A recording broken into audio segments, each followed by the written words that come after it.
Hello ఎల్లంపిల్లి, sorry Yellampalli, ఏంది సంగతులా? ఏంది ఎల్లంపల్లో అట్టా గడప గడపకి తిరుగుతున్నావు? మొన్నటి వరకు విజయవాడ వెస్ట్లో తిరిగి నువ్వు సీట్ లేదనే సెంటర్లో తిరుగుతున్నావుగా. ఏదే కుసిత మైకుల దగ్గరకు రా, మాట్లాడుకుందాం. మొత్తానికి వచ్చావు, ఇప్పుడు చెప్పు ఏంది మ్యాటరో? చాలా దుర్మార్గంగా ఉందండి ఈ జనసేన పార్టీ కానీ పవన్ కళ్యాణ్ అనే వ్యక్తి చాలా దుర్మార్గంగా మాట్లాడడం అనేది చాలా బాధాకరం. ఓహో, జనసేన దుర్మార్గాలు చేస్తుందని ఫీల్ అవుతున్నావా? అయినా ప్రతిపక్షంలో ఉన్న జనసేన దుర్మార్గాలు చేస్తుంటే మీరేం చేస్తున్నారో? ఇంట్లో పర్యటించడం జరుగుతుంది. మా స్థానిక కార్పొరేటర్ గారు ఉద్దంటి సునీత గారి ఆధ్వర్యంలో స్థానిక పెద్దలు, పార్టీ ముఖ్య నాయకులు అందరం కలిసి ఈ యొక్క కార్యక్రమాన్ని ముందు తీసుకెళ్ళడం జరుగుతుంది. ఏంది ఎల్లంపల్లో అట్టా అందరినీ కలుపుకొని గడప గడపకే చేస్తానంటున్నావు? సెంట్రల్ ఎమ్మెల్యే మల్లాది విష్ణుని కూడా కలుపుకొని నువ్వు ప్రోగ్రాంలు చేస్తే ఇంకా బాగుంటుందా? ఈ యొక్క పర్యటనలో గాంధీజీ కాలనీలో మొత్తం తిరగడం జరుగుతుంది. ప్రజలందరూ కూడా చాలా చక్కగా అందరూ కూడా పథకాలు అందుతున్నాయని చెప్పడం కానివ్వండి, గతంలో వాటర్ సమస్య ఉంటే వాటికి బోర్లు పెట్టి వాటర్ పెట్టడానికి వాటర్ సమస్యను పరిష్కరించడం కానివ్వండి, అదేవిధంగా ఈ రోడ్స్ వేయడం కానివ్వండి, లైటింగ్ పెట్టించడం కానివ్వండి, చాలా వరకు ప్రాబ్లమ్స్ సార్ట్అవుట్ అయినాయి. అదేవిధంగా ముఖ్యంగా ఈ రైల్వే ట్రాక్ క్రాస్ అవ్వడానికి చాలా ఇబ్బందిగా ఉంది. కాబట్టి గతంలో మా మల్లాది విష్ణు గారు మా ముఖ్యమంత్రి గారి సహకారంతో బ్రిడ్జిలు కట్టడానికి కూడా ఆల్రెడీ ఇప్పటికే శాంక్షన్ చేసి స్టార్ట్ చేయాల్సిన అవసరం ఉంది. ఎందుకంటే జనాభా బాగా పెరిగిపోయారు.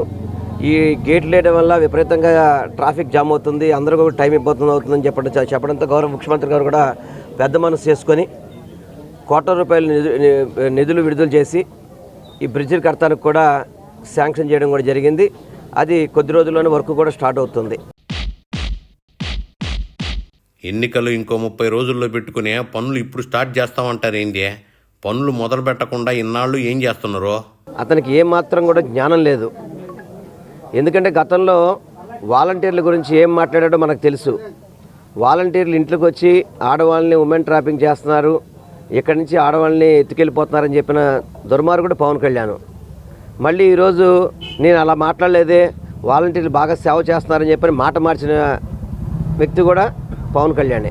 వాలంటీర్లు సేవకులని పవన్ ఎక్కడన్నాడో ఆయన అన్న మాటలు కూడా అన్నట్టు చెప్తున్నారు మీరా.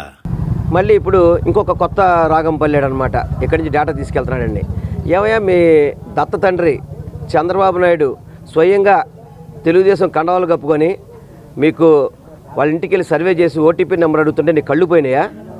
నీ కళ్ళు కనపట్లేదా? అంటే మీ పార్టీ వాళ్ళు చేస్తేమో తప్పు, పథకాలు ఇవ్వడానికి ఇన్ఫర్మేషన్ తీసుకుంటే తప్పు అవుతుందా? అది తప్పు అవుతుందా? మీ పార్టీ వాళ్ళు చేస్తే మాత్రం కరెక్టు. ఏం మాట్లాడతావు పవన్ కళ్యాణ్? నువ్వు మాట్లాడడానికి బుద్ధి జ్ఞానం ఉండాలి. వాలంటీర్లు వెళ్ళి వాళ్ళకి సర్వీస్ చేయడానికి, అదేవిధంగా వాళ్ళకి పథకాలు అందించడానికి, వారికి అన్ని విధాలు కూడా ఆధార్ కార్డు తీసుకొని వాళ్ళకి అర్హత ఉందా లేదా చెక్ చేస్తుంటే వాళ్ళు డేటా తీసి దాస్తున్నారా? ఇదిగో ఎల్లంపల్లె, మనలో మన మాట. ప్రజల ఆధార్ కార్డులు సమాచారం తీసుకోవడానికే వాలంటీర్లు ఎవరు అసలుకే?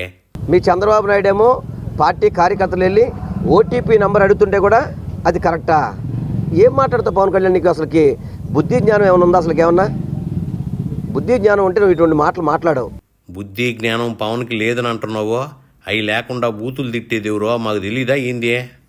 వాలంటీర్లు అనేవాళ్ళు అదే అసలు జీతమే కాదు వాస్తవం చెప్పాలంటే. ఇదిగో ఎల్లంపల్లె, వాలంటీర్లకు ఇచ్చేది జీతమే కాదంటావేంది? వాళ్ళు సేవకులో ఉద్యోగులో మీకే క్లారిటీ లేదంటావా?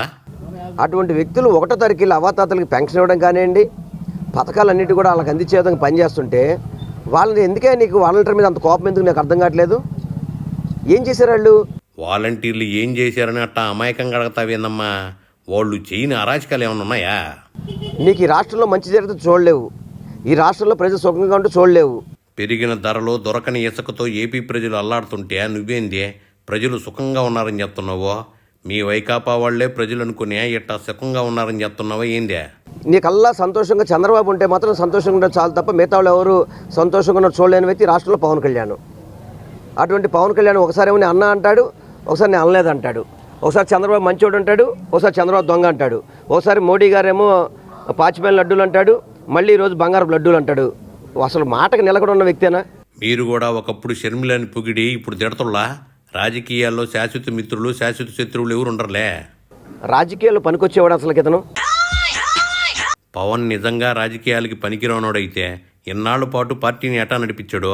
ఒకసారి అతన్నే ఈ 10 ఏళ్ల ప్రస్థానంలో, ఆయన 10 ఏళ్ళు సీనియర్ అని చెప్తున్నాడు కదా, ఈ 10 ఏళ్ల ప్రస్థానంలో మొదటి రోజు ఏం మాట్లాడాడు, రెండో రోజు ఏం మాట్లాడాడు, మూడో రోజు ఏం మాట్లాడాడు చూసుకోమని చెప్పండి. చూసుకొని కనీసం ఒక్క మాట మీద నుంచోమని చెప్పండి. కాసేపేమో రాజధాని దగ్గర రైతుల దగ్గర ఎందుకు పొలాలు భూములు లాక్కున్నాడు అంటాడు, అక్కడ పెరుగన్నం తింటాడు, మళ్ళీ హైదరాబాద్ వెళ్ళి ప్యాకేజ్ తీసుకొని చంద్రబాబు సపోర్ట్ చేస్తాడు.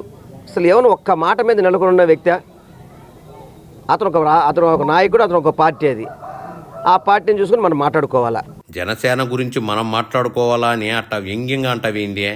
అట్లాంటప్పుడు రోజు మీరు ఆ పార్టీ గురించి ఎందుకు మాట్లాడుతున్నారో చెప్పినంత వరకు చాలుగానే ఇంకెళ్ళు వెళ్ళంపల్లే.